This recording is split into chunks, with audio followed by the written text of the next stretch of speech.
আসসালামু আলাইকুম রহমতুল্লাহি ওবারাকাতুহু। সুপ্রিয় মিজান মিডিয়ার দর্শক মণ্ডলী, আশা করি মহান আল্লাহর অশেষ রহমত ও দয়ায় আপনারা সবাই ভালো আছেন। প্রিয় বন্ধুরা, আমরা আজকে আলোচনা করব স্বামীকে পরকীয়া থেকে মুক্ত রাখতে 8টি টিপস সম্পর্কে। স্বামীকে পরকীয়া থেকে মুক্ত রাখতে মেনে চলুন এই নিয়মগুলো। হঠাৎ করে দাম্পত্য জীবনে ঝামেলা দেখা দিচ্ছে, আপনার স্বামীর আচরণ হঠাৎ করেই বদলে যাচ্ছে, বাইরে যাওয়ার সময় তার মেজাজ ভালো থাকলেও বাসায় ঢোকার পর থেকেই মেজাজ হয়ে যাচ্ছে খারাপ, তাহলে স্ত্রী হয়ে আপনার একটু হলেও স্বামীর দিকে নজর দেওয়া উচিত। স্বামীকে আগেই যে সন্দেহ করতে হবে তা নয়, বাইরে সে কোনো ঝামেলাতেও থাকতে পারে, হয়তো সেটা শেয়ার করতে পারছে না, তাই আগে তার সঙ্গে কথা বলুন, তার আচরণ পর্যবেক্ষণ করুন। যদি খোঁজ নিয়ে বুঝতে পারেন কোনো ঝামেলাতেই নেই, তাহলে এবার অন্য কিছু ভাবুন। তিনি অন্য কোনো নারীতে আসক্ত হয়ে যাচ্ছেন কি না খোঁজ নিন। আর যদি এরকম কিছু পেয়ে থাকেন, তাহলে স্বামীকে নয়, আগে নিজেকে পরিবর্তন করুন। স্বামীকে পরকীয়া থেকে মুক্ত রাখতে এই পরামর্শগুলো মেনে চলুন। তার মধ্যে নাম্বার 1 হচ্ছে, বেশিরভাগ মেয়েই বিয়ের পর একদম আগাগোড়া বদলে যান, আর সন্তান হবার পর তো সেই পরিবর্তন আরও ভয়াবহ, একেবারেই যেন অন্য মানুষ হয়ে ওঠেন।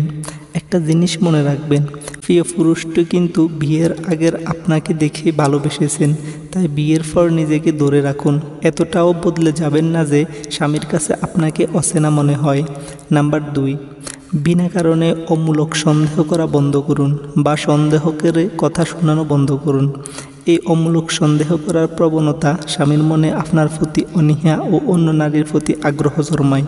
নাম্বার 3, স্বামীকে শাসন করার চেষ্টা করবেন না, সর্বদা এটা করো সেটা করো বলতে থাকবেন না। তিনি আপনার জীবনসঙ্গী, বাড়ির কাজের লোক নন। অতিরিক্ত শাসন করলে মানুষটা নিশ্চিত অন্য নারীর দিকে ঝুঁকবেন। নাম্বার 4, স্বামীকে ঘিরে রাখুন ভালোবাসায়, প্রেমিকার মতো ভালোবাসুন। মিষ্টি রোমান্টিকতায় ভরে রাখুন তার মন, যেন আপনাদের ভালোবাসা ও বিশ্বাসের বন্ধন অটুট থাকে। নাম্বার 5, নিজের সংসারকে করে তুলুন এক টুকরো শান্তির নীড়, যেন দিন শেষে এখানে ফিরে আপনারা মনের মাঝে খুঁজে পান অনাবিল প্রশান্তি। সংসারের সুখ আছে যেসব পুরুষের, তারাই বাইরের দিকে আকৃষ্ট হয় না। নাম্বার 6, একটা কথা মনে রাখবেন, দাম্পত্যের ক্ষেত্রে তৃতীয় কোনো ব্যক্তিকে চোখ বুজে বিশ্বাস করবেন না।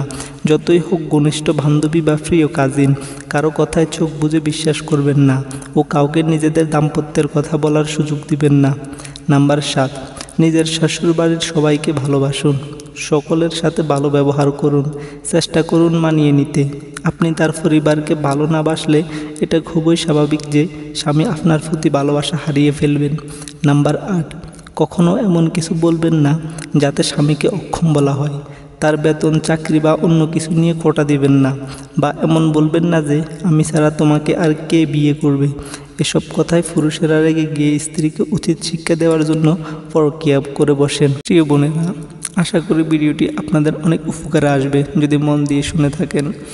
আজকের ভিডিও এতটুকুই। আসসালামু আলাইকুম রহমতুল্লাহি ওয়া বারাকাতুহু।